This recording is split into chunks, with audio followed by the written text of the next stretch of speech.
My question is about the diaspora who are moving because of their excellence in their performance in their marketplace. It's a developing trend. The high flyers in the business setting will be dispatched around the globe.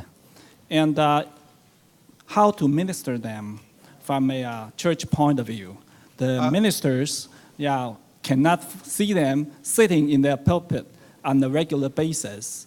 So these people often are kind of missing in the traditional church setting. So is there any successful example? For the sake of the global conversation audience, the question is, how do we minister to those who are high flyers, who travel quite a bit, who move to other places? How does the pastor really minister to them?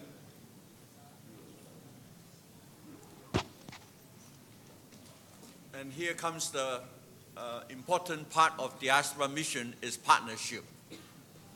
Because these people are very mobile. They move around, move to one place for education, move to another place for employment, move to another place for the children's education. So they're moving around. What we need is helpful information. Where are the local churches, mission organizations, charity, if it's refugee, and then engage into partnership with them. A key issue in diaspora mission is partnership, because Great Commandment and the Great Commission are to be hand in hand, working with refugees, victims of human trafficking, and so on. So nobody has all the expertise about counseling, family, social service, education. So we need to have very strong motivation to partner with mission organization, social services, Christian denomination leaders, and so on. And that is the key. Are you okay? Thank you. Question?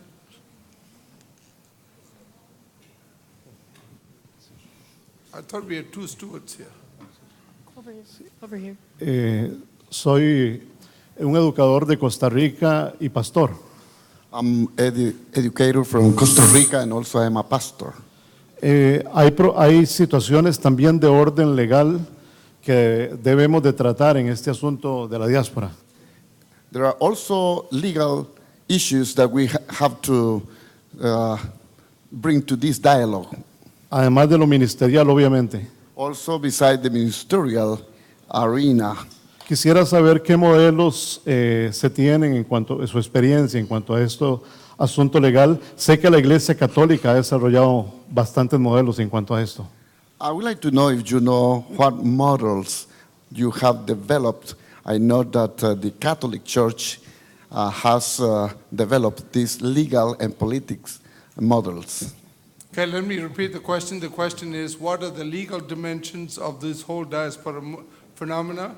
And they say that the Catholics have developed some tracks, some agencies to help this.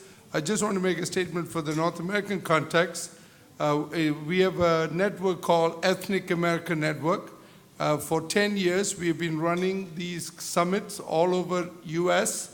And at each of those summits, I think each of the second to the 10th summit annually, we have always had one or two individuals to help from the legal profession to come and address and help pastors and mission agencies on how to deal with legal matters. I agree, it's a very valid, important area. It varies from country to country and region to region, and even depending upon what the migrating ethnicity or geographic or nationality is to the country they've immigrated. So it is a challenge. I just want you to know that. Any other input? I have to say, as evangelicals, I don't think we have set up the kind of structures that the Catholic Church has done but it is part of the growing process of knowing how to minister to these people appropriately and ethically.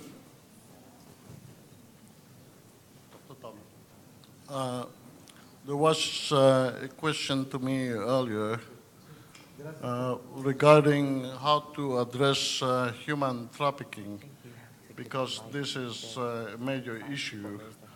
We purposely did not include that issue in our multiplex, although that is part of diaspora issue.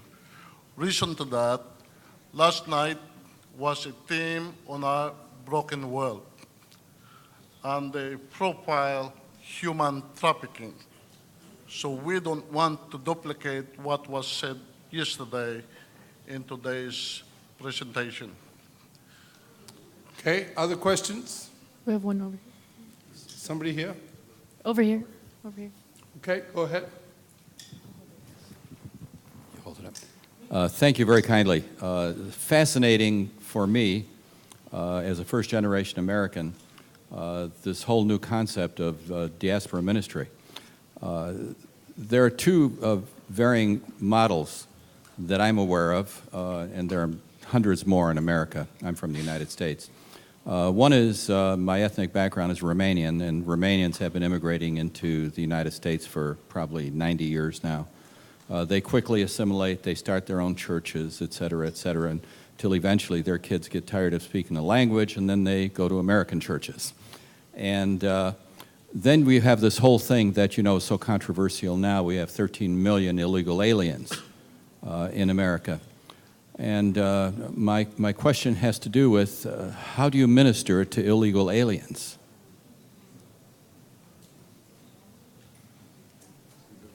The question is, how do you minister to illegal aliens for the sake of the global conversation? You remember I mentioned that there's minister to, minister through, and minister beyond. So let's take this minister to first. One thing is that we might minister to them in terms of service, providing legal consultation, free kind of service to them, or doing referral. Others would include try to help them understand the law and the consequence of violating the law, and then preparing them to have backup support through churches and fellow Christians, or in case they're being sent somewhere, we should have the network of the receiving country, not necessarily their home country. They might be sent to somewhere else, and therefore networking and partnership would be a key to this situation. I spent 3 months pastoring a Chinese church in Israel. We had 200 people or so. My wife was the only lady. They were all contract workers. And I'm talking about past now, so we don't have to worry about security issue. About 10 years ago, 5 of the deacons, 2 of the 5 deacons were illegal immigrants, not by their own design, but by default, because their employee took their passport from them and not paying them for several months. So they had to run away from such a situation, and therefore they became illegal. So we have to understand different situations. Some are being victims of circumstances. Others are intentional lawbreakers, and therefore we have to deal with them differently. Okay, there is a question here, right there. Where's my... I'm sorry. Okay, I'm sorry. Right? Okay, very much. Sorry. Hello, I'm Sanjay Chowdhury from India. We have a very complex situation in Northeast India, especially in state of Assam and Tripura, where illegal migration from Bangladesh is taking place. And the politicians make them legal citizens by giving them some citizenship. But with the local people, there is a lot of hostility in between. And so because of that, I don't understand how to minister to them when there is a hostility between the local people and these migrants. You know, that's the, let me repeat the question. How do you minister to those people that the local government has given citizenship and rights to stay? And how do you minister to your local people and to them when there's hostility between those two groups? Friends, that's the foundation message of Lausanne 3. How do we bring reconciliation?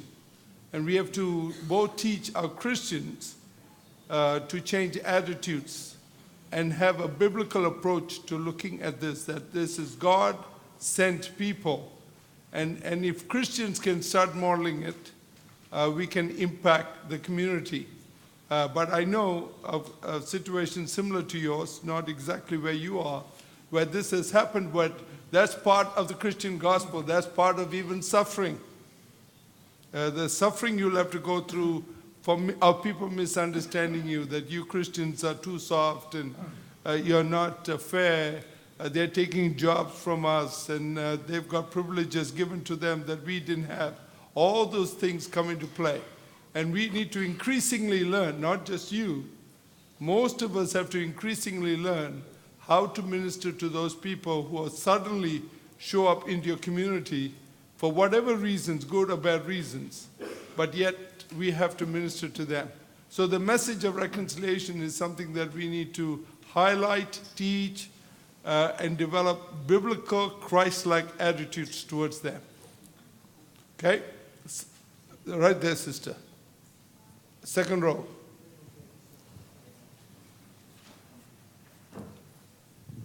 My name is Mike. I'm from Nigeria.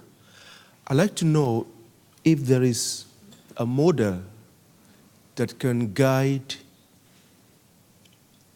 a church plant for towards an international church in capital cities where you have a heavy concentration of